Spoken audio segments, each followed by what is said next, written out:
वक्त में कहा बुजुर्गों ने कि माँ के पेट से कुत्ता पैदा होगा, माँ के पेट से कुत्ता पैदा होगा। क्या मतलब?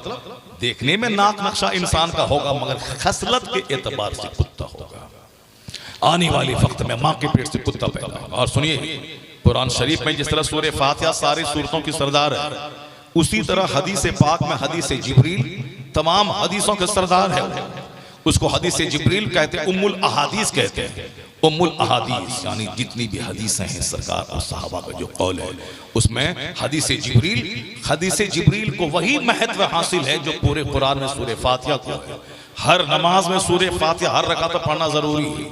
दूसरी सूरत बदल बदल के पढ़े मगर सूरह फातिहा हर रकत में पढ़ना जरूरी है, हर पांचों टाइम नमाज में और हर रकत में पढ़ना जरूरी है, क्योंकि सूरह फातिहा के पढ़ने का मतलब हुआ कि सारा कुरान पढ़ डाला। जोर से बोले सुभान अल्लाह, सुभान अल्लाह। अभी मैं तकरीर करके 4 दिन बंबई में रहा हूँ, 4 दिन बेंगलोर में रहा हूँ और अभी मैं शाम के टाइम में मगरिब के टाइम में घर पहुंचा हूँ। वहां मैंने इस तरह के लुचुओं को मैंने नहीं देखा। एक हजार लोग सलाम दुआ के बाद तब सर अजमा उठता है।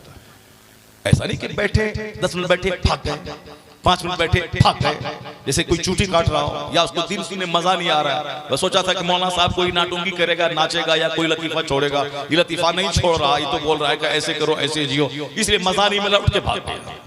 तुम्हारे पास तो न दौलत है, न अच्छा घर है, न अच्छी गाड़ी है, न अच्छा इल्म है। जहां 50 करोड़ का बंगला, जहां 25-55 लाख की फॉर्चूनर, वह लोग सामने आके आलिम दीन का हाथ चूम के 2.5 घंटे तक बैठकर तकरीर सुनते हैं।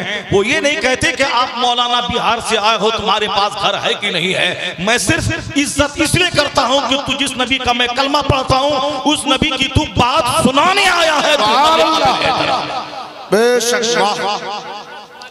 बिहार का मौलवी उसके पास घर है कि उसकी माँ पूछा लगाती है, उसका बाप नौकरी करता है, दूसरे के छप्पर की छावनी करता है, उसको कोई मतलब है कि तुम मेरे नबी का नाइब बन के मेरे नबी की हदीस सुनाने आया है। वहाँ इल्म भी है, अदब भी है, मोरालिटी भी है, अखलाक भी है, साहब बुजुर्गों का अदब भी है। वहाँ दीनी मजलिसों का एहतराम है। 2.5, 2, 3 घंटे लोग बयान सुनते हैं, सलाम पढ़ते हैं, उसके बाद आके मुसाफा करते हैं, आलिम दीन का हाथ चूम के उनका हाथ अपने सर पे लेकर दुआ लेते हैं, फिर अपने घर को शाद काम होकर मुस्कुराते हुए घर जाते हैं कि मैं दुकान में 12 घंटे बैठा दुनिया के लिए, यहाँ 2 घंटे बैठा, इसका फायदा जन्नतुल फिरदौस की सूरत में मिलेगा। सुभान अल्लाह। चूंकि दोस्ती का असर, माहौल का असर होता है। यहाँ गांव देहात में हम लोग जिस माहौल में जीते हैं, मौलवी का मजाक उड़ाने वाला, बाप का मजाक, बाप को बुढ़ा कहने वाला, माँ को बुढ़िया कहने वाला, यानी बद अखलाकों के बीच में हम जीते हैं, बद अखलाकों के बीच में जीते हैं, गीबत करने वालों के बीच में जीते हैं, दूसरों की अच्छाई का मजाक उड़ाने वालों के बीच में जीते हैं, अच्छे लोगों की टांग खींचने वाले लुच्चों के बीच में जीते हैं। हदीस पाक में आया है, मन समता नजा, जो खामोश रहा वो नजात पा गया। हदीस में आया है कि जो दूसरों के ऐब पे पर्दा डालेगा, अल्लाह ताला क़यामत के दिन उसके ऐब पे पर्दा डालेगा। हदीस में आया है, मन रद्दा अन इर्द अखी रद्दल्लाहु अन वजहिही नार यौमल क़ियामा, जो दूसरे मुसलमान भाई की इज्जत की हिफाजत करेगा, अल्लाह उसके चेहरे को जहन्नम की आग से बचा देगा। ये है अखलाक। दूसरों के ऐब पे पर्दा डालना, दूसरों का मजाक मत उड़ाना, दूसरों का नाम बिगाड़ के नहीं बोलना, दूसरों के ऐब के पीछे टोह में नहीं लगा रहना।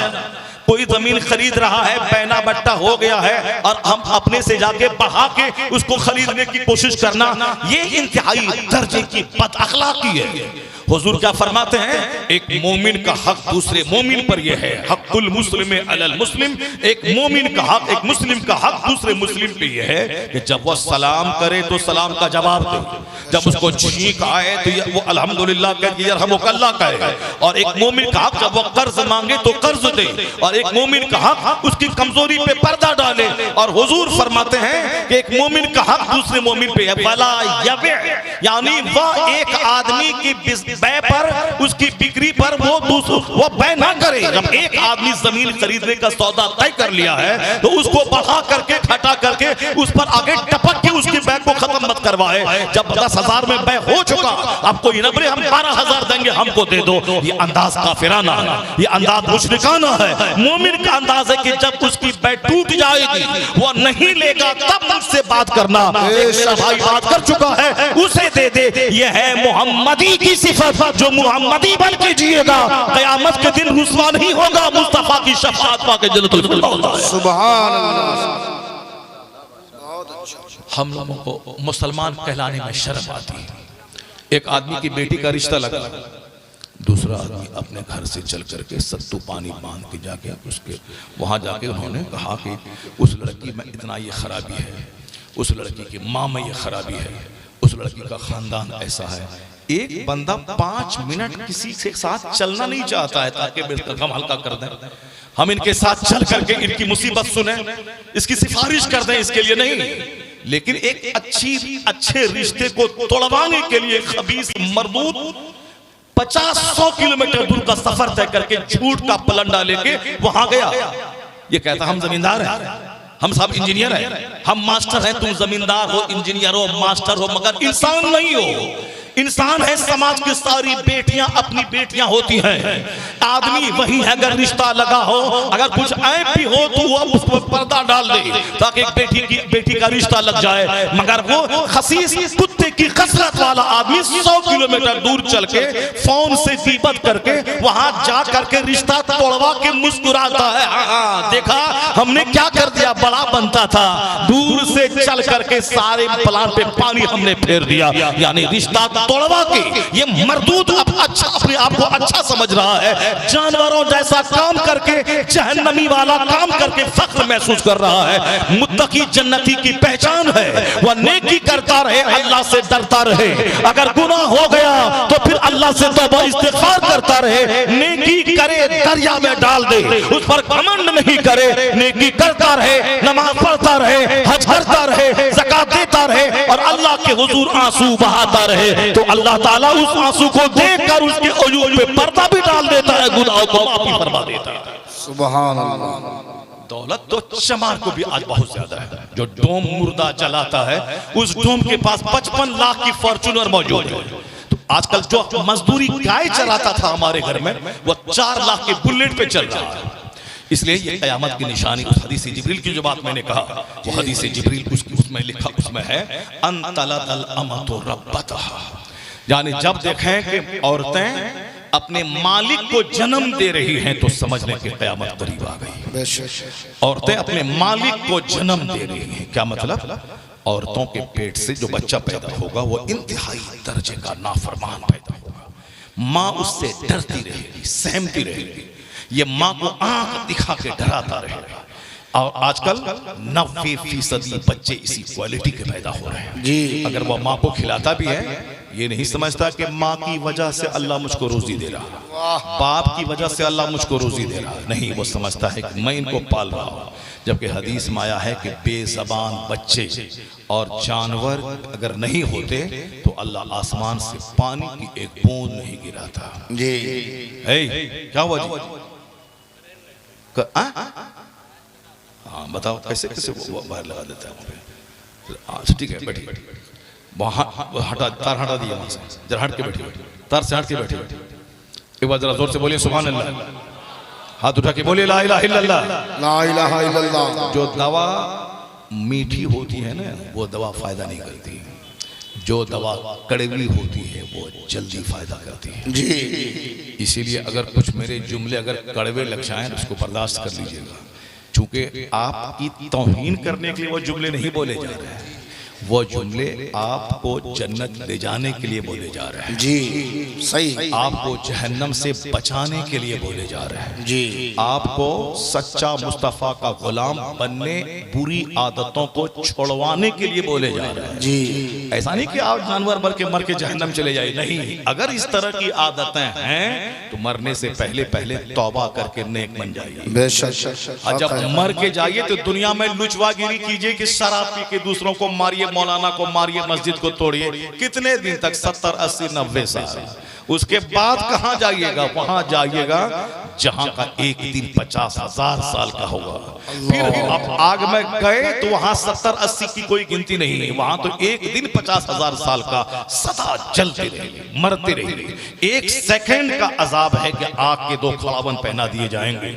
उसकी गर्मी से भीजा ऐसा खौलेगा जैसे कढ़ाई पे रखा हुआ आग पे कोई तेल खौल रहा हो। वह समझेगा कि सबसे बड़ा अजाब मुझको हो रहा है, हालांकि सबसे बड़ा अजाब उसको हो रहा होगा। सबसे बड़ा अजाब। जरा हदीस से पाक सुनिए, वो हदीस जिब्रील, जनाबे जिब्रील अलैहिस्सलाम इंसानी शक्ल में खूबसूरत चेहरा लेकर सफेद साफ व शफाफ लिबास पहनकर वो आका अलैहिस्सलाम की बारगाह में हाजिर हुए। ला युरा अलैहि असरु सफर। हदीस में आया है कि वो मदीना के लोग उनको पहचानते नहीं थे। कहते हैं कि हम उनको पहचानते नहीं थे, और अगर दूर से सफर करके ये आया है तो सफर का कोई असर इनके ऊपर में नहीं था। बिल्कुल साफ व शफाफ कपड़ा पहनकर, स्याह बाल, उजला कपड़ा पहन के सरकार के सामने आया। फअस्नदा रुकबतैहि इला रुकबतैहि, अपने दोनों घुटनों को सरकार के घुटने से मिला लिया, जैसे एक मुअद्दब तालिब इल्म अपने उस्ताद के पास बैठता है, मिला लिया। जरा गौर से सुनना, आप लोग जरा गौर से सुनिएगा सारे लोग। सरकार आका अलैहिस्सलाम के पास, अपने नबी अलैहिस्सलाम के पास वो शख्स आया, सफेद कपड़ा, स्याह बाल, असर का, सफर का कोई असर नहीं था। आया हुजूर के पांव के पास, अपना पांव मिला दिया। उसके बाद पूछा, क्या पूछा? ईमान क्या है? मल ईमान क्या है? आका अलैहिस्सलाम ने कहा कि ईमान यह है कि तू ईमान लाए अल्लाह पर, अल्लाह के रसूल पर, अल्लाह की किताबों पर, आखिरत के दिन पर। मल इस्लाम, इस्लाम क्या है? इस्लाम यह है कि तू नमाज पढ़े, ज़कात दे, हज करे, माह रमज़ान के रोजे रखे। फिर पूछा एहसान क्या है? तो आपने कहा एहसान है कि अल्लाह की इस तरह इबादत कर जैसे कि तू अल्लाह को देख रहा। अगर ये बात ना हो सके तो कभी कभी ख्याल करके अल्लाह मुझको देख रहा है। फिर पूछा क़यामत कब आएगी? तो आका अलैहिस्सलाम ने कहा कि क़यामत कब आएगी? आपने कहा कि क़यामत आने से पहले ये निशानियां जाहिर होंगी। वो निशानियां क्या जाहिर होंगी? हुजूर फरमाते हैं कि जब देखना कि नंगे बदन, नंगे पांव चलने वाला। आज से 25-30 साल पहले लोग चप्पल हाथ में लेके चलते थे मेहमानी खाने के लिए, और उसके बाद साहब चप्पल नहीं मिलती थी, चप्पल टूट जाती थी, उसको लोग सुई से टाँक करके तब चप्पल पहनते थे। और आज तो एक एक आदमी के पास एक एक दर्जन जूता और एक एक दर्जन चप्पल मौजूद है। मगर आज से 25, 30, 40, 50 साल पहले चप्पल नहीं मिलती थी। दूसरा आदमी मेहमानी खाने जाता था तो इनकी चप्पल ले करके जाता था। लोगों के पास साइकिल नहीं होती थी, मोहल्ले में 2 साइकिल होती थी, तो मोहल्ले के सारे लोग साइकिल मांग मांग के ले जाते थे कि बाजार जाना है या डॉक्टर के पास जाना है। आपको मालूम है कि नहीं मालूम है? आप लोगों को सब देखे होंगे। 10 किलोमीटर दूर तक लोग अपने घर से पैदल चल के जाते थे रेलवे स्टेशन पे, ताकि वहां जाके ट्रेन पकड़ ले। मैं भी बचपन में 5 किलोमीटर दूर नहीं, 15 किलोमीटर दूर चल करके आता था जलसा सुनने के लिए, पैदल चल के आता था। उस वक्त कभी मेरा बाप, मेरा दादा सोचा तक ना होगा कि मेरा बेटा ऐसा मौलवी बनेगा कि वो 5000 किलोमीटर दूर हवाई जहाज से चल करके तकरीर करने के लिए जाएगा। आज रोजाना उड़ता रहेगा, कभी खानदान के किसी के खास ख्याल में नहीं आया होगा, मगर पैदल में चल के 15 किलोमीटर दूर पैदल चल के तकरीर सुनने जाता था। चप्पल नहीं होती थी, चप्पल टूट जाती थी। मेहमानी खाने के लिए जाना है कहीं पे बचपन में तो दूसरों की चप्पल लेके जाते थे। ये सब अब ईद के दिन नमाज होती थी देर से, 10, साढ़े 10 बजे। क्यों कि लोग अपनी चप्पल सी लेंगे, टोपी धो लेंगे, तौलिया धो लेंगे, रुमाल धो लेंगे। आजकल जब वो सब नहीं है तो फिर भी 10 बजे क्यों ढोते हैं? नमाज ईद और बकरीद का टाइम बिल्कुल सुबह में रखे, फजर की नमाज के बाद दिन निकलने के 1 घंटे के अंदर में ईद की नमाज हो, बकरीद की नमाज हो, ताकि दिन भर आदमी फ्री रहे अपने रिश्तेदार के यहाँ जाने के लिए, खाने पीने के लिए। कुर्बानी क्योंकि गोश्त से आदमी उस दिन अपनी गजा का पहली खुराक का इस्तेमाल, कुर्बानी करेंगे 3 बजे दिन में, खाना बनेगा 11 बजे रात में। क्यों साहब? जब सब कुछ मौजूद है, पहले तकलीफ थी, परेशानी थी, कपड़ा लोग धोके तब ईदगाह जाते थे, प्रेस करते थे तब जाते थे। अभी जब सब कुछ मौजूद है फिर क्यों 10 बजे नमाज होती? मदीना शरीफ, मक्का शरीफ में ईद बकरीद की नमाज का बहुत ही मालूम है। फजर की नमाज से पहले लोग आ जाते हैं, फजर की नमाज पढ़ने के बाद बैठे रहते हैं। जहां दिन निकलने के बाद जहां 20 मिनट हुआ बस फौरन ईद की नमाज होती है और बकरीद की नमाज होती है, मक्का शरीफ में भी और मदीना शरीफ में भी, दोनों जगह। और मैंने अपने गांव में लोगों से यही कहा कि भाई पहले जमाने में 10 बजे आप ईद की नमाज पढ़ते थे, आज क्यों पढ़ते हैं आप? पहले तकलीफ थी, परेशानी थी, लोग कपड़ा धोते थे, मजदूर है, फला। आज तो सबके पास चप्पल है, सबके पास तौलिया है, सबके पास टोपियां हैं, फिर क्यों 10 बजे का वेट क्यों करें? सुबह से लेकर 10 बजे तक घूमते रहे, मुंह में मिसवाक लेकर के मटर गश्ती करें, ग़ीबत करते रहे? नहीं, नमाज जल्दी से पढ़ के आइए और सारा दिन अपने दोस्त अहबाब रिश्तेदार के यहाँ जाइए, उसके मिलिए, कुर्बानी कीजिए। 8 बजे दिन में 10 बजे गोश्त बनाइए, उसके शोरबा से अपना खाना स्टार्ट कीजिए, दूसरों को खिलाइए। ये क्या है साहब, नमाज पढ़ के आते आते 12 बज गए, कुर्बानी करते करते 1 बज गया, गोश्त तैयार होते होते 4 बज गए। अब उसके बाद शाम के टाइम में तब मुड़ी और गोश्त लेके बैठे हुए हैं, जब इस्लाम में सारी फैसिलिटीज मौजूद है। बस दिन निकलने के 20 मिनट के बाद नमाज ईद का टाइम शुरू होता है। ईद बकरीद के दिन में कोई इशराक की नमाज नहीं पढ़ेगा, क्योंकि उस ईद बकरीद के दिन सबसे पहली नमाज ईद उल फित्र, ईद उल ज़ुहा की होनी चाहिए। जबकि आम दिनों में रोजाना फजर की नमाज के बाद सूरज निकलने के 20 मिनट के बाद 2 रकात नमाज पढ़ के निकलेंगे मस्जिद से, तो एक हज और एक उम्रा का सवाब मिलेगा। लेकिन ईद के दिन कोई नमाज नहीं, फजर की नमाज के बाद सबसे पहली नमाज ईद की नमाज, बकरीद की नमाज, कोई नफल वगैरह नहीं पढ़ी जाएगी, सबसे पहली नमाज ईद की और बकरीद की नमाज। मगर जहालत की वजह से, अब जरा गौर से सुनिए, जो पहले जमाने में कितनी गरीबी थी, परेशानी थी। अकाल इस्लाम क्या फरमाते हैं? सरकार फरमाते हैं आप कहां जा रहे हैं, पेशाब करके जल्दी से आ जाइए। हम जानते हैं कि आप बहुत देर से परेशान हैं, जाहिर सी बात है, पेशाब लगाओ, जाए आदमी पेशाब करके, आदमी इस्तिंजा से फारिग होकर आ जाए, मगर घर जाने की नीयत से मत जाए। ये जन्नती महफिल है, जन्नत से कौन भागता है? जन्नत से भागने वाला कैसा होता है? जन्नत का टुकड़ा है ये। इज़ा मररतुम बिरियासिल जन्ना, जब जन्नत की क्यारी से गुजरो तो वहां चर लिया करो। क्या चर लिया करो? वहां थोड़ी देर बैठकर अल्लाह का जिक्र सुन लो, अल्लाह का जिक्र कर लो, वह जन्नत में चर लेने के बराबर हो जाता है। अल्लाह ताला आप सबों को जन्नत की महफिल की कदर करने की तौफीक अता फरमाए। जरा सुनिए वो हदीस पाक गौर से। हुजूर क्या फरमाते हैं? जब नंगे पांव रहने वाला, नंगे बदन का मतलब बनियान, गंजी नहीं है, गंजी पहने। जैसे पहले जमाने में गंजी भी नहीं होती थी, हफ्ता में एक दिन भात खाता था आदमी। आज से 40 साल पहले चावल जुमा को मिलता था खाने के लिए, हम पढ़ने के लिए जहाँ गए थे, जुमा उस दिन ईद का दिन लगता था। और आज गरीबों के घर में बासमती चावल मौजूद है। और आज से 40 साल पहले जुमा चावल मिलता था खाने के लिए, और रोटी लोग खाते नहीं थे। रोटी मेहमान को खिलाना तौहीन समझते थे कि मेहमान को गेहूं की रोटी कैसे खिलाएं। लेकिन आज सारे मेहमानों को डॉक्टर बोलता है कि गेहूं की रोटी खाओ, भात खाओगे तो शुगर बढ़ जाएगा, हार्ट की बीमारी हो जाएगी। अब सब मालदार अरबपति खाते हैं। पहले मड़वा की रोटी मजदूरों का खाना होता था, आज मड़वा की रोटी बंबई का अरबपति खाता है, अरबपति। क्योंकि डॉक्टर बोला है कि गेहूं की रोटी में भी शुगर है, चावल में भी शुगर है, और शुगर तुम्हारा 600 तक पहुंच गया है। अब तो इंसुलिन भी काम नहीं करेगा सिवाय मरने के। एक काम करो कि सिर्फ एहतियात करो। एहतियात है कि चावल मत खाओ, गेहूं की रोटी मत खाओ, मड़वा की रोटी खाओ। जो मड़वा की रोटी 40 साल पहले मजदूर खाता था, आज वो बंबई का खरबपति खा रहा है, खरबपति खा रहा है।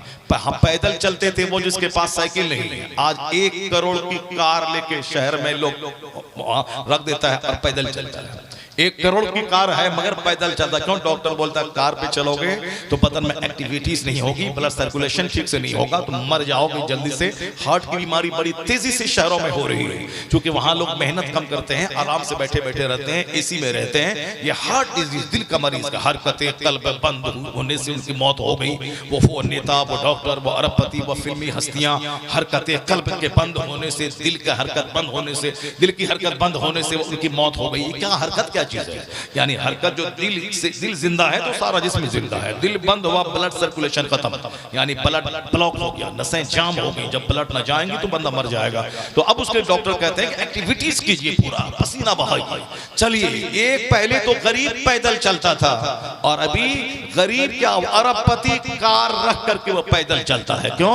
अब वो पैदल चलने के फायदे समझ रहा है। इसका मतलब यह निकला कि पैदल चलना ऐब नहीं है, बदन के लिए जरूरी है। मड़वा की रोटी खाना ऐब नहीं है बल्कि सेहत के लिए जरूरी है। और फिर नमाज पढ़ने के लिए 5 टाइम वजू करना ऐब नहीं बल्कि सेहत के लिए जरूरी है। और साफ चेहरा धोना, हाथ धोना, पांव धोना यह ऐब नहीं बल्कि सेहत के लिए जरूरी है। वो कोरोना काल में जब बोला कि कोरोना से बचने के लिए हाथ को धोइए, चेहरा धोइए, पांव धोइए, तो मेरे घर के बाजू में एक ब्राह्मण राजपूत है, वो राजपूत बोला अगर कोरोना का यही इलाज है कि चेहरा धोइए, हाथ धोइए, जो पार्ट से खुला हुआ है उसको धोइए, चूंकि कोरोना का कीड़ा उसके नाखून के रास्ते से, आंख के रास्ते से, मुंह के रास्ते से, पांव के रास्ते से अंदर घुसता है, इसलिए बाहर से जब आइए तो चेहरा धो लीजिए, हाथ धो लीजिए और गर्दन को छू लीजिए, चेहरा धोइए, पांव को धो लीजिए, यानी यहां मत धोइए, जो पार्ट्स खुले रहते हैं उसको धोइए, वो कोरोना का कीड़ा उसके रास्ते से जाता है। वो राजपूत बोला अगर यही इलाज है तो मुसलमान तो 1400 साल से ये इलाज कर रहा है कि 5 टाइम नमाज पढ़ रहा है और हर नमाज से पहले वजू कर रहा है, वजू में चेहरा धोया जाता है, वजू में हाथ धोया जाता है, वजू में पांव धोया जाता है, जो जो पार्ट्स खुले रहते हैं, इसका मतलब यह निकला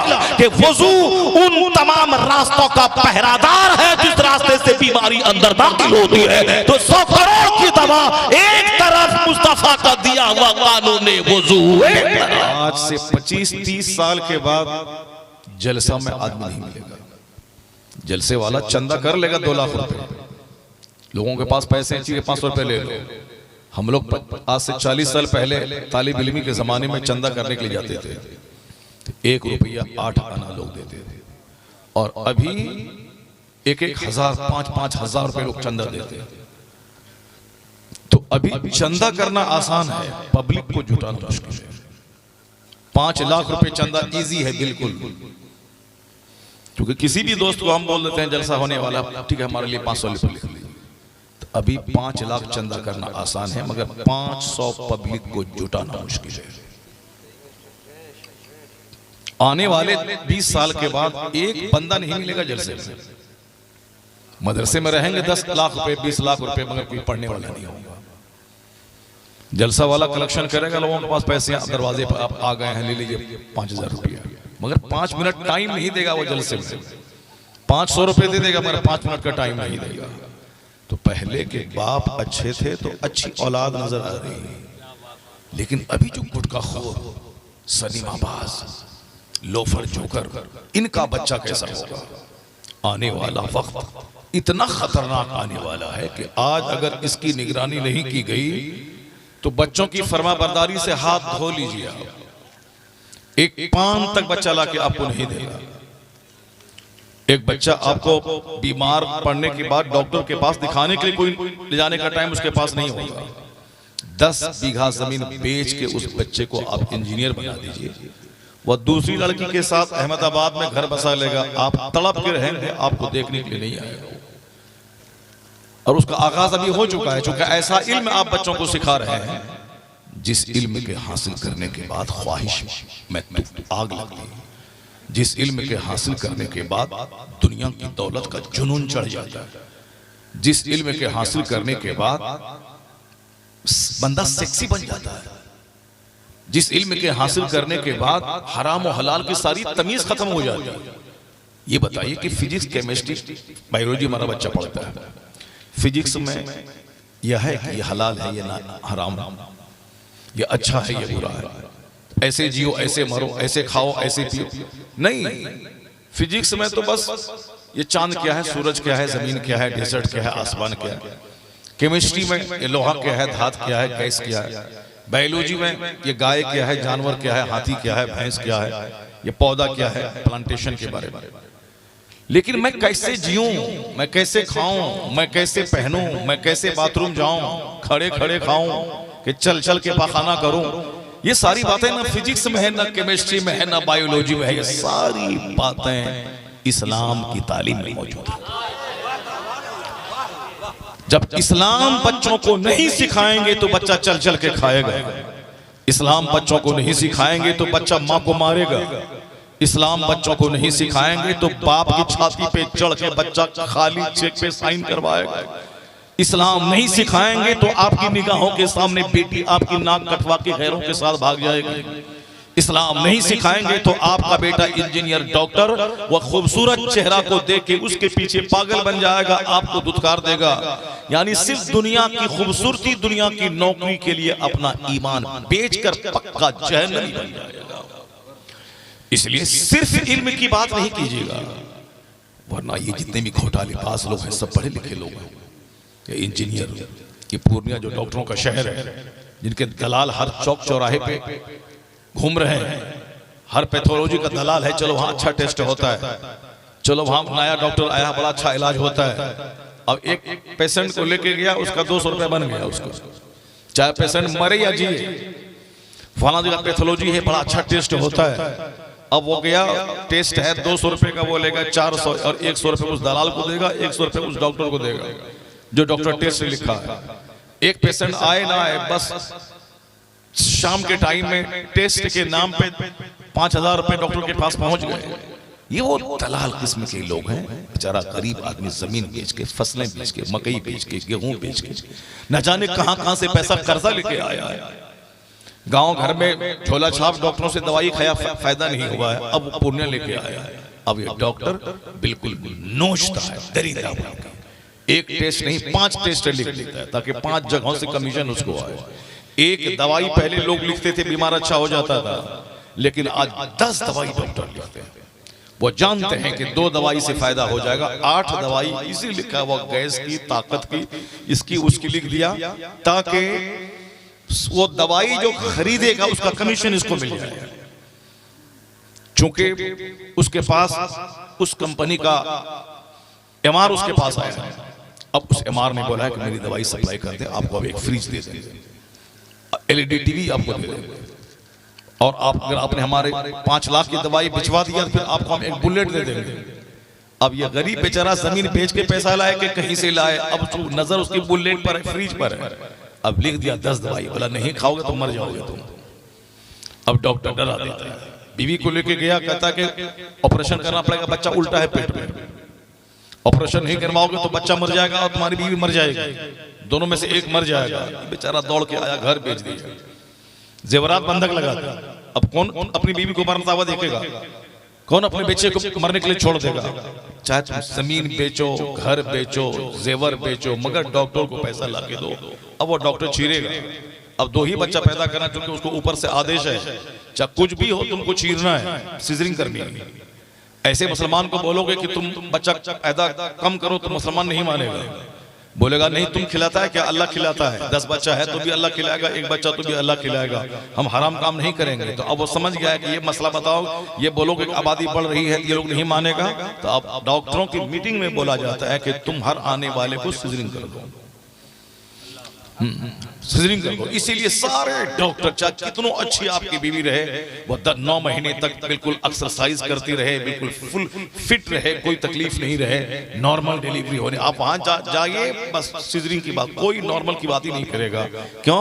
नॉर्मल दवाई देगा तो उसको 10 रुपए होगा, सिजरिंग करेगा तो 50,000 रुपए कमाएगा। वो जो पढ़ा है लिखा है, जमीन बेच के 1.5 करोड़ रुपया दे के डिग्री हासिल करके लाया है, वो क्या करेगा? वो फांस लाएगा पैसा इन्हीं गरीबों की जमीन बेचवा के। लोग क्या कहते हैं? ये डॉक्टर है मगर इंसान नहीं है। इंसान वो है जिसके सीने में दर्द होता है, जो दूसरों की हमदर्दी जिसके सीने में होती है। क्या कहते हैं? डॉक्टर है मगर इंसान नहीं, या इंजीनियर है मगर इंसान नहीं। मोरबी गुजरात में पुल पास हो गया एनओसी, अब लोग पुल टूटा, सैकड़ों लोग मर गए। कसूर किसका है? इंजीनियर का, जिसने उसको पब्लिक के लिए खोला। अब माल, चाहे पब्लिक मरे या मरे, इंजीनियर को माल चाहिए। चाहे स्कूल की छत गिर जाए, सारे बच्चे मर जाएं, मगर इंजीनियर को पैसा चाहिए। लोग कहते हैं इंजीनियर है मगर कसाई है, ये डॉक्टर की सूरत में कसाई, या इंजीनियर की सूरत में जानवर है। साहब ये डॉक्टर की सूरत में जानवर है। पता चला कि डॉक्टर होना और है, इंसान होना और है, इंजीनियर होना और है, आदमी होना और है। आदमी वो है जिसके सीने में इंसानियत का दर्द हो। तो उस दरसगाह में जहां जानवर पैदा होते हो तो आने वाली नस्लों का क्या हाल होगा?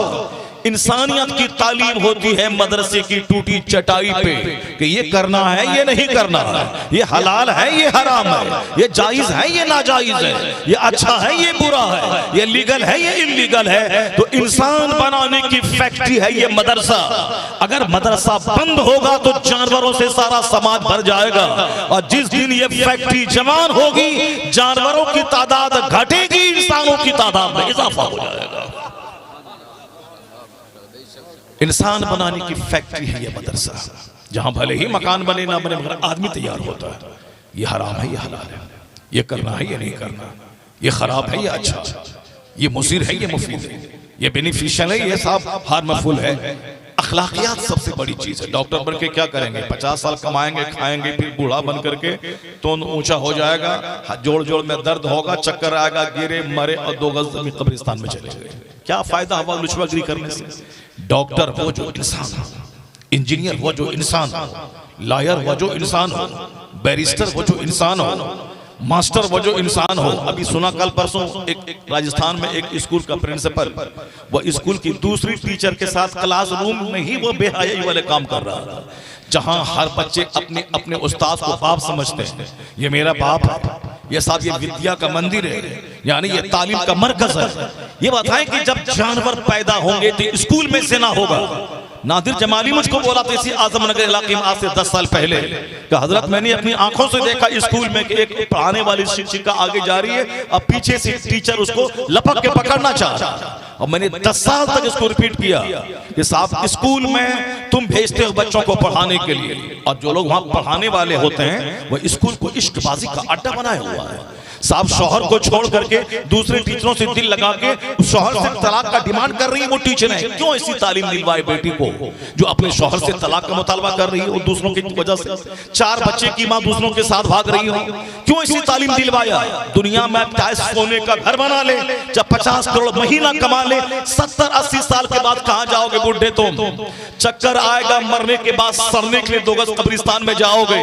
अब सारा मकान सारी जमीन रह जाएगी, दुनिया में सड़ने जाओगे। जहां सड़ने के लिए गए हो वहां सड़ के अगर रह जाओ तो चलो ठीक है, खेल कहानी खत्म हो गई। लेकिन मरने के बाद कहानी खत्म होती नहीं है, मरने के बाद असल कहानी शुरू होती है। दुनिया का 80 साल बचपन, जवानी, बुढ़ापा सब खत्म, गए मर गए, मगर मरने के बाद जिस दुनिया में बंदा प्रवेश करता है वहां का एक दिन 50,000 साल के बराबर होता है। इसलिए असल इज्जत वहां की है, असल राहत वहां की है, असल आग वहां की, असल राहत वहां की। आज जहन्नम से बढ़कर कोई तकलीफ नहीं और जन्नत से बढ़कर कोई आराम नहीं। इसलिए एक कादरी बुजुर्ग ने कहा था कि 1000 किताब पढ़ने की कोई जरूरत नहीं है बेटा, 1,00,000 किताब पढ़ने की कोई जरूरत नहीं, बस एक बात पढ़ ले, एक बात दिमाग में गिरह बांध के रख ले कि जन्नत से बेहतर सुख की कोई जगह नहीं। दुनिया में अगर आप इंजीनियर बन के 50 करोड़ कमा भी लें, मगर बीमारी को कहां ले जाए? जवान बेटे की मौत को कहां ले जाए? जलजला को कहां ले जाए? आतिशजनी को कहां ले जाए? जिल्लत और रुसवाई को कहां ले जाए? समाज के हसद और जलन को कहां लेके जाएंगे? दामाद की रुसवाई कहां लेके जाएंगे? समाज दुनिया में रहना है तो कोई परिपूर्ण नहीं है। हम अच्छे हैं मगर बेटा अच्छा नहीं, बेटा अच्छा है बीवी अच्छी नहीं, बीवी अच्छी है पड़ोस अच्छे नहीं है, पड़ोस अच्छे हैं रिश्तेदार अच्छा नहीं है, सब कुछ अच्छा है मौसम अच्छा नहीं है, सब कुछ घर बार सब ठीक है, एक जलजला हिला 5 सेकंड के लिए सारा करोड़ों का घर जमीन में धंस गया। नहीं देखा अमेरिका को बड़ा घमंड था कि मैं सुपर पावर हूं, दुनिया में कोई मुझको आंख नहीं दिखा सकता है। गरीबों मिस्किनों पे जुल्म करने के लिए इसराइल के कांधे पर अमेरिका ने बंदूक रख के वहां से हथियार सप्लाई किया, स्कूल तोड़ डाले, हॉस्पिटल को गिरा दिया तक किसी मरीज का इलाज ना होने पाए। यहां तक कि साहब अमेरिका का अत्याचार ऐसा बढ़ा कि कब्रिस्तान बना दिया गजा को, इंसानों का पूरे शहर को मिसमार करके रख दिया। मुसलमान परेशान थे कि कैसे इसको लगाम दिया जाएगा। लगता है कि कोई लाखों दुनिया का मालिक है कि नहीं, माअज़ल्लाह, 1000 बार माअज़ल्लाह। लोग परेशान हो, मगर मुसलमान को यकीन था कि खुदा है मेरा खालिक, वो है मेरा मालिक, वो देखता वहां देर है मगर सटीक फैसला होता है। आज दुनिया ने देखा कि जो सुपर पावर बन रहा था, आग में 1 महीने से सारा शहर जल रहा, लॉस एंजलिस जल रहा, समंदर के किनारे शहर है मगर आग बुझा नहीं सकता। अल्लाह के अजाब में वो खतरनाक, आप अल्लाह के अजाब में वो खतरनाक तासीर है कि सारा शहर जलकर राख हो गया, गुरूर तोड़ के रख दिया। अब सारी दुनिया कह रही है कि मनमाने ढंग से जीता था, दूसरों को ऑपरेट करता था। अब पता चला कि हम उनके चाहने से, मनमानी करने से सब कुछ नहीं होता है, वही होता है जो मंजूरी खुदा होता है। अल्लाह, नारे तकबीर, नारे अल्लाह ने बंबई जैसी सिटी जो हिंदुस्तान की है, जहां सेलिब्रिटीज रहती हैं, जहां बड़ी बड़ी हस्तियां रहती हैं, जहां बड़े अरबपति का दफ्तर है, आधी दौलत इंडिया की बंबई में रहती है, वो शहर समंदर के किनारे। यही हाल लॉस एंजलिस का है। सेलिब्रिटीज वहां रहते हैं, साहब बड़े बड़े ऑफिसर्स वहां रहते हैं, अरबपति खरबपति वहां रहते हैं, लेकिन समंदर के किनारे उस शहर को अल्लाह ने इस कदर राख का ढेर बनाया है। इतने अरबपति खरबपति आग में जल गए, लोगों ने अपना घर खाली कर दिया, करोड़ खरबों का घर मिस्मार हो गया। इसलिए अल्लाह के यहाँ देर है, मगर अल्लाह तबारक व तआला गाफिल नहीं है। वला तहसबन्नल्लाह गाफिलन अम्मा यअमलु ज़ालिमून, अल्लाह को गाफिल मत समझो कि ये जालिम क्या कर रहे हैं, अल्लाह को सारी खबरें हैं। अल्लाह का फैसला वक्त पे आता है, तो अल्लाह गाहे बगाहे आग लगाकर, अल्लाह जलजला भेजकर, सुनामी का तूफान भेजकर, खतरनाक बीमारी देकर, कहत साली देकर, बारिश को रोककर या बारिश ज्यादा देकर बंदों को उसकी औकात याद दिला देता है। ये दुनिया चैन की जगह नहीं है, ये दुनिया इबादत की जगह है। नमक रोटी खा, अल्लाह को सजदा कर, 8 घंटे की नींद ले, अल्लाह को सजदा कर। यहाँ हर एतबार से चैन अल्लाह ने जन्नत में रखा है। सोने चांदी की ईंट का मकान वहाँ है, हूरो गिलमान वहाँ है, हद निगाह तक अपना घर हो वो वहाँ है, शराबे पाकीज़ा की नहर वहाँ है। न वहाँ बुढ़ापा है, न वहाँ सर में दर्द है, न वहाँ ज़लज़ला है, न वहाँ आतिशबाज़ी है, न किसी का हसद, किसी की जलन, किसी की चिढ़ है। वहाँ हर एतबार से सुख जन्नत में है, और उस सुख का मजा दुनिया में उसको है जो उस जन्नत की तैयारी करते हुए खुदा की इबादत करता है। इसके अलावा किसी रास्ते में चैन नहीं, चाहे डॉक्टर बन जाए, इंजीनियर बन जाए, प्रोफेसर बन जाए, डीएम बन जाए, एसपी बन जाए, चाहे मंत्री बन जाए, कुछ भी बन जाए, अल्लाह ने इस दुनिया में कंप्लीट चैन रखा ही नहीं। इस दुनिया की सारी चीजें अधूरी हैं, सारी चीजें अधूरी। चैन वही है कि जहां बंदा 500 साल तक रहे, 1000 साल तक जिंदा रहे। यहाँ सोने की गाड़ी है, सोने की प्याली में साहब दूध में उंगली है, यहाँ मौत की तलवार लटक रही है। 1 मिनट के बाद आई मौत की तलवार आई, अब बंदा चला गया। कोई शादी ब्याह करने के लिए बारात लेके गया, रास्ते में मर गया। कोई एग्जाम देने जा रहा है, रास्ते में मर जा रहा है। कोई साहब कपड़ा खरीदने गया, वहीं मर रहा है। क्या साहब कब शादी की तकरीब हो गई, लड़की अपने ससुराल जा रही है, वहां से डेड बॉडी वापस आ रही है। शादी की तकरीब में एक बंदा नाच रहा था, 2 महीना पहले वो नाचते नाचते मर गया। एक औरत डांस कर रही थी, वो डांस करते करते मर गई। अभी 5 दिन पहले एक असम में काम करने वाला पुलिस वाला, वो अपनी बीवी को कानपुर में हॉस्पिटलाइज किया कि प्रेग्नेंट थी उसकी बीवी, 2-4-10 दिन के बाद बच्चा पैदा होने वाला। वो वहां छुट्टी लेके आया कि अपनी बीवी को हॉस्पिटल में डाल दूं ताकि 2-4 दिन के बाद वहां रहे, ट्रीटमेंट हो, उसके बाद बच्चा पैदा हो। ये बीवी को हॉस्पिटलाइज करके टहलने के लिए सुबह गया, चक्कर आया, गिरा और रास्ते ही में मर गया। बीवी बेचारी हॉस्पिटल में रही, शौहर मर गया। यानी दुनिया में बीमारी का खतरा, मौत का खतरा, जलजला का खतरा, सुनामी का खतरा, बेइज्जती का खतरा। हम नेक परहेजगार हैं, मेरी बीवी काफिर के, मेरी बेटी काफिर के साथ भाग गई। 4 बच्चे की मां पूर्णिया शहर में नाती पोता वाली एक गैर मुस्लिम के साथ भाग गई। मुसलमान की बेटी 4 बच्चे की मां है और नाती पोता वाली है, वो एक गैर मुस्लिम के साथ भाग गई। इसलिए दौलत के पीछे भागने वाले, मौलाना का मजाक उड़ाने वाले, जलसा से भागने वाले, मदरसे की तालीम को दकियानुसी कहने वाले, मदरसे को उजाड़ने वाले, याद रख लेना अल्लाह तेरा घर उजाड़ देगा, तेरे बाल बच्चे को उजाड़ देगा, तेरा सुकून उजाड़ देगा।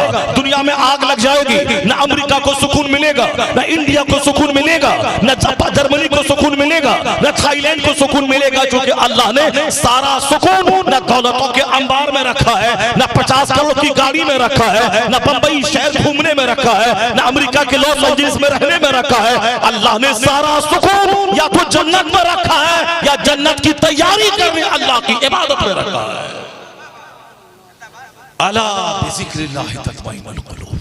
कुरान कहता है जान लो कि अल्लाह के जिक्र में ही दिलों को चैन मिलता है, अल्लाह के जिक्र से ही दिलों को चैन मिलता है, अल्लाह के जिक्र से सेटिस्फेक्शन मिलता है, अल्लाह की इबादत करने से इत्मीनान क़ल्ब नसीब होता है। अगर यकीन नहीं आए तो वजू करके मस्जिद में चला जा, 2 रकात नमाज पढ़ ले, फिर अपने दिल का जायजा ले, दिल को सुकून मिल जाता है, दिल को करार मिल जाता है। जलसे में आके 2 घंटा बैठ जाए, अल्लाह रसूल का जिक्र सुने, आंखें जब भीग जाती हैं तो आंख के रास्ते से दिल की बेचैनी निकलती है, दिल को करार मिल जाता है। जलसे में बैठे फरिश्तों की झुरमुट में बैठे, हदीस कुरान की बातें सुने, फिर देखें किस कदर दुनिया की ख्वाहिशात घटने लगती हैं, जन्नत की तैयारी का जुनून दिमाग पे चढ़ने लगता है। यही तो है, मालिक है दुनिया का अल्लाह, दुनिया का मालिक अल्लाह, दुनिया पैदा उसने किया, हमको अल्लाह ने पैदा किया। अल्लाह को सब कुछ मालूम है कि मेरे बंदे को सुकून कैसे मिलेगा। दुनिया एक गलत रास्ते पे चल रही है, दुनिया ने एक गलत रास्ता चुन लिया है सुकून का। कोई शराब पी के सुकून हासिल करना चाहता है, कोई अपने बाल बच्चों को साहब स्कूल कॉलेज में पढ़ा के लंका बनवा के शराबी पापी जिनाकार बनवा के सुकून हासिल करना चाहता है, कोई साहब अत्याचार जुल्म करके सुकून हासिल करना चाहता है, कोई नेतागिरी करके थाने वाले की मुखबिरी करके सुकून हासिल करना चाहता है। नहीं सुकून मिलेगा मुखबिरी करने में, थानेदार का तलवार चाटने में सुकून नहीं मिलेगा, डकैतों के साथ घूमने में सुकून नहीं मिलेगा। सुकून मिलेगा मदरसे की चटाई पे कुरान पढ़ने में, सुकून मिलेगा मस्जिद में सजदा करने में, सुकून चोरों के साथ नहीं मिलेगा। जो दीन सिखाता उस आलिम के पास बैठ तुझे सुकून मिल जाएगा, करारे दिल मिल जाएगा। बेशक सुभान। ये जलसा आपको आवाज दे रहा है, लौट जाओ। ये जलसा कह रहा है कि आपने एक 1000 बीघा जमीन के जोतने वाले को देखा, आपके पास तो 5 बीघा जमीन है, आपके पास तो 50 बीघा जमीन है, 500 बीघा जमीन का जोतने वाला आदमी मेरे गांव में था। एक 1000 बीघा जमीन जोतने वाला दुनिया में था, लेकिन उसकी कब्रों पे आज देख रहे हैं उसका अपना पोता नहीं जा रहा, उसका अपना पड़पोता नहीं जाता, उसकी कब्र पे जानवर चढ़ रहा है, उसकी कब्र पे कुत्ता पेशाब कर रहा है। किसकी?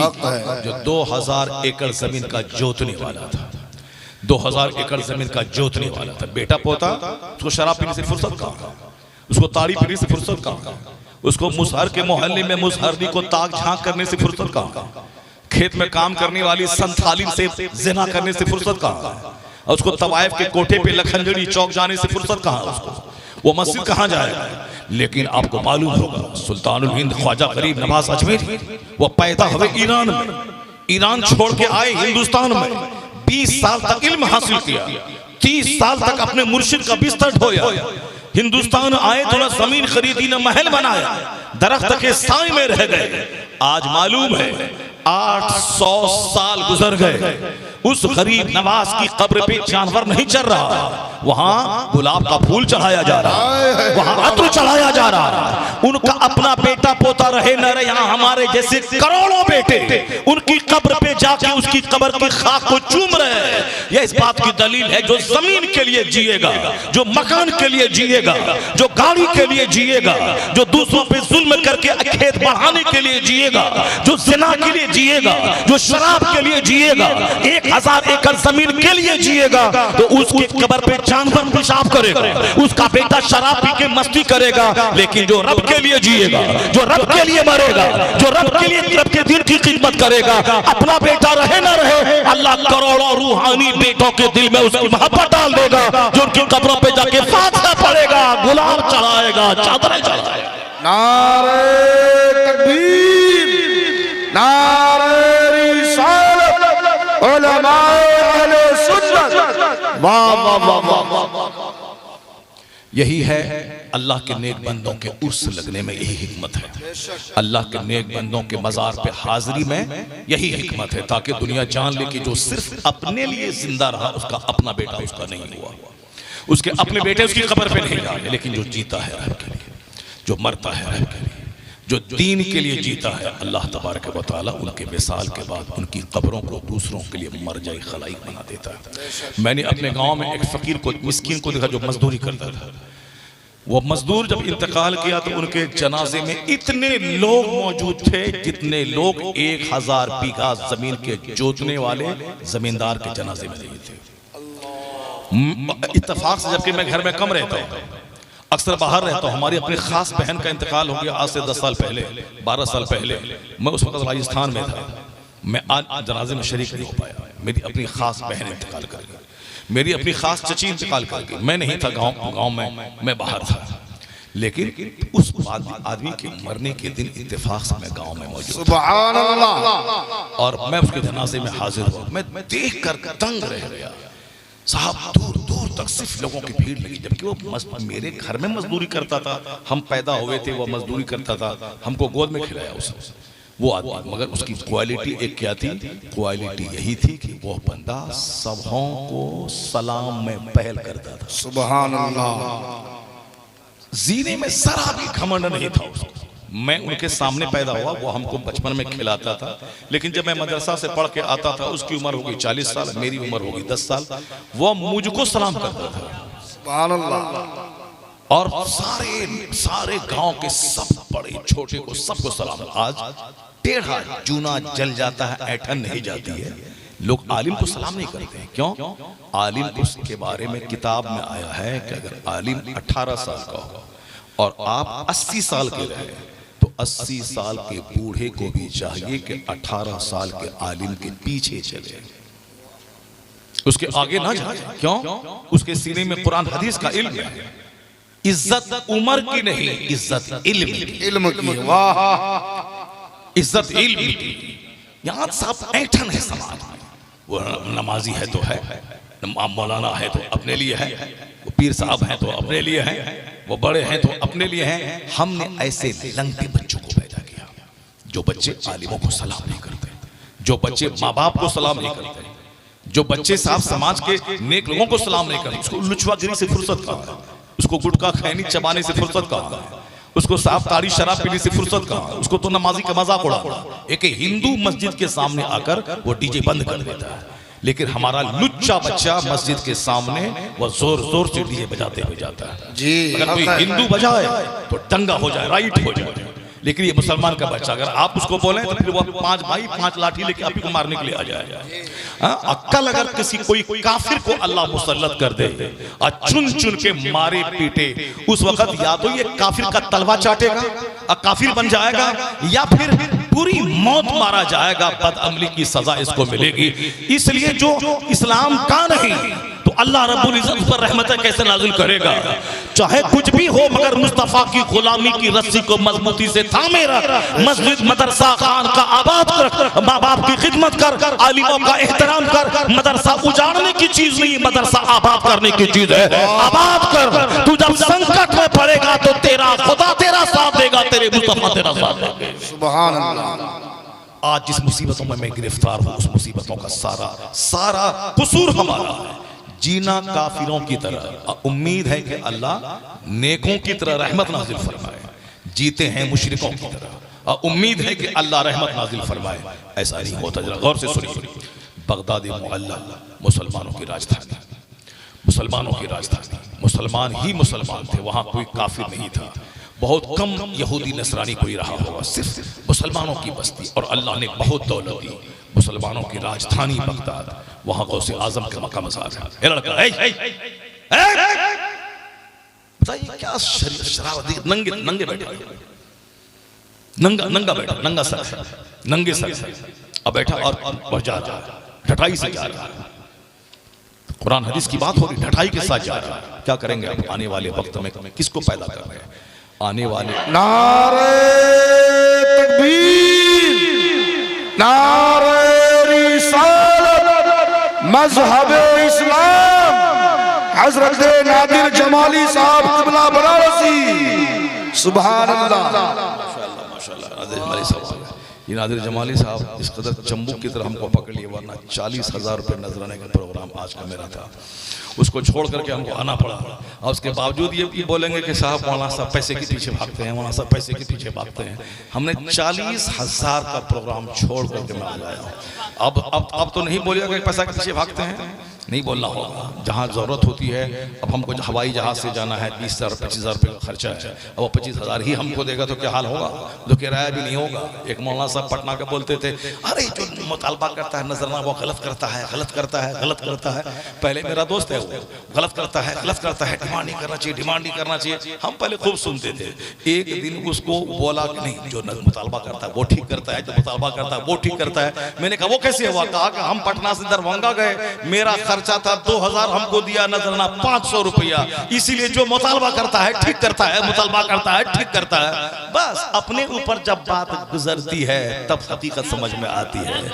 और एक मौलाना साहब का नाम बोलेंगे सब समझ जाइएगा, बहुत बड़ा मौलाना है। वो बोलता था नहीं नहीं हम मुतालबा नहीं करते, मुतालबा नहीं करते।